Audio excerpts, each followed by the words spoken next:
Berdasarkan data hasil penelitian, saat ini Indonesia terus-menerus mengalami peningkatan penggunaan tenaga listrik. Mengapa hal itu dapat terjadi? Dikarenakan saat ini banyak sekali alat-alat yang menggunakan tenaga listrik. Hai, saya Samsul Pardamian Samosir bersama rekan-rekan saya, Rolas, Erwandi, Rehan, dan Pugar akan memaparkan hasil simulasi kami mengenai power flow analysis using Skylab and Gauss-Seidel method.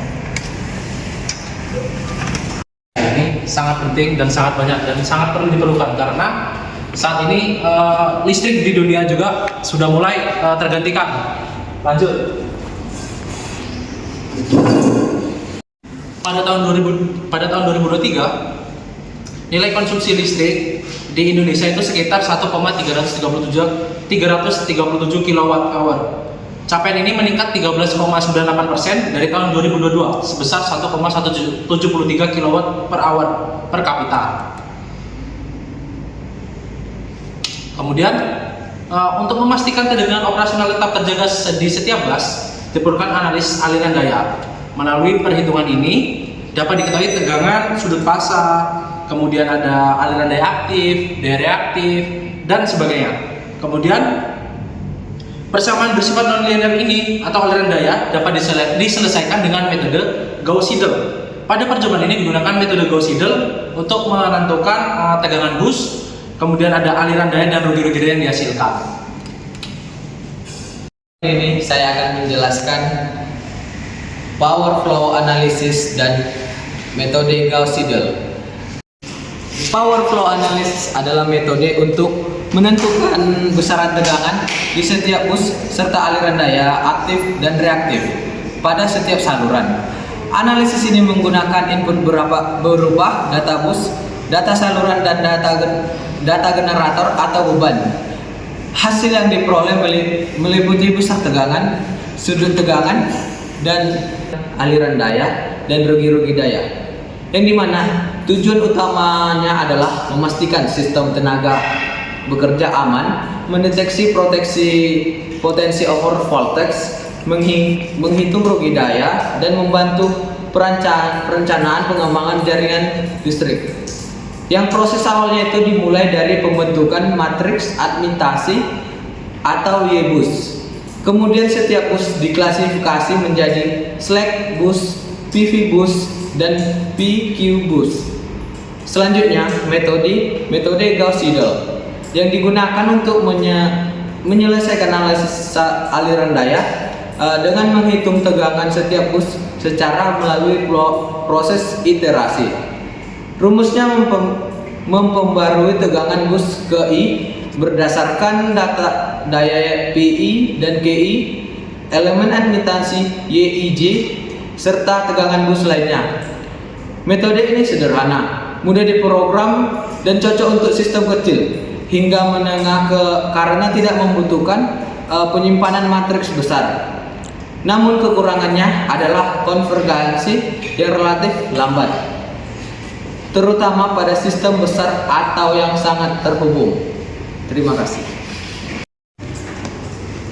Oke, metodologi yang dilakukan pada penelitian ini yaitu adalah dengan menggunakan software simulasi ya, bisa menggunakan MATLAB, tapi kami di sini menggunakan Skylab, yang dimana itu 11-12 dengan MATLAB, hanya berbeda bahasa pemrograman sedikit.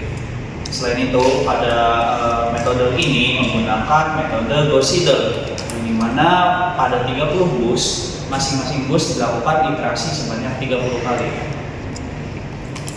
Ini hasilnya adalah melakukan iterasi sebanyak 30 kali. Ini iterasi yang terakhir digunakan sebagai data delta V daripada tegangannya itu sendiri pada masing-masing bus. Dengan hasilnya kita scroll dulu ya. Nah, di sini diperoleh pada bus 1 nilai tegangannya itu sekitar 1,06 PU dengan sudutnya 0 derajat, masing-masing di sini karena kan di bus 1 belum ada memiliki beban. Bus 1 ini statusnya sebagai slack bus. Jadi beban itu belum ada dengan generatornya membangkitkan sekitar 264,84 MW. Oke, di bus selanjutnya juga sama. Nah, dari keseluruhan 30 bus yang telah dilakukan simulasi, hasilnya di situ kita bisa melihat bahwasanya ternyata selama simulasi pada 30 bus nilai tegangannya itu masih berada dalam tegangan aman, tidak over voltage ataupun di bawah tegangan minimal. Tegangan minimal kan 0,95 PU. Di sini paling kecil itu 0,998 PU. Paling tertinggi sekitar di bus 11 1,107 PU. Yang kita ketahui tadi ketika bus yang terendah itu 0,95 PU, sedangkan bus paling atas maksimal yang batas amannya itu sekitar 1,1 PU. Nah, namun di sini pada bus 11 itu melebihi 0,7 PU. Tergolong tidak aman, namun tidak begitu jauh perbedaannya. Selain itu di sini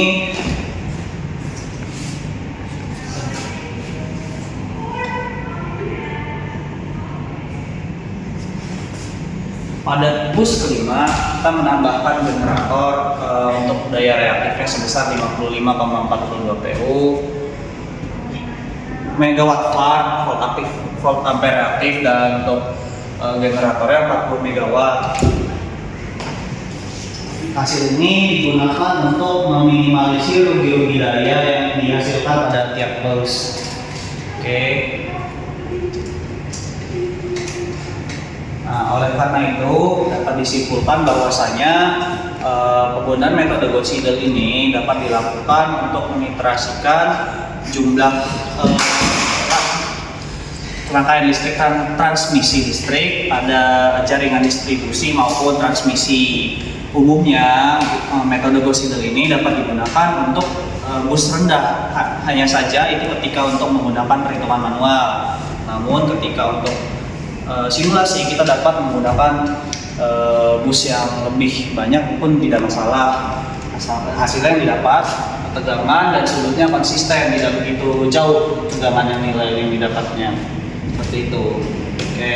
Terus kebutuhan daya reaktif cukup tinggi pada beberapa bus TV karena diakibatkan dari beban-beban antara beban aktif dan beban reaktif, sehingga kita perlu menginjeksikan daya aktif dan daya reaktif pada bus tersebut untuk mengurangi rugi-rugi dayanya, seperti itu. Oke. Berdasarkan hasil analisis dan yang kami dapatkan, kami menyarankan yang poin pertama untuk menggunakan MATLAB agar lebih fleksibel dalam melakukan analisis literasi. Kemudian yang kedua, perbanyak studi literatur mengenai Gauss-Seidel. Baik, sekian dari kelompok kami, kurang lebihnya kami mohon maaf.